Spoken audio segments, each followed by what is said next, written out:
ya que es un proyecto ecológico, un proyecto comunitario, el cual nosotras, las personas que vivimos en la comunidad, nos beneficiamos de este proyecto.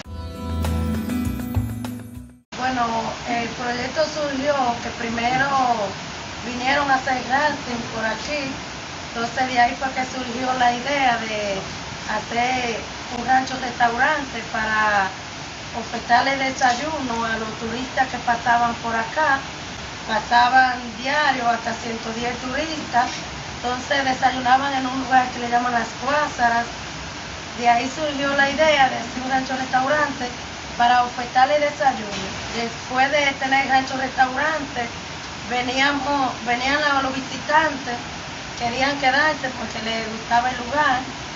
Entonces luchamos para tener la cabañita, que tenemos 13 habitaciones. Bueno, hay frío, también la comida, que los visitantes se sienten contentos y felices de aprobar la comida que aquí se cocina. En nombre del Consorcio Dominicano de Competitividad Turística, apoyado por la Agencia de Cooperación para el Desarrollo Internacional USAID y del programa Dominican Treasures, le hacemos entrega oficial de su placa que le acredita como Dominican Treasures.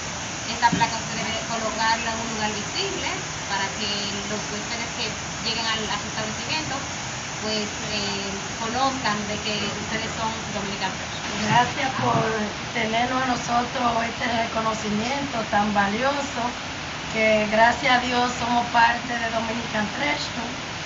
Nos sentimos muy agradecidos. Gracias.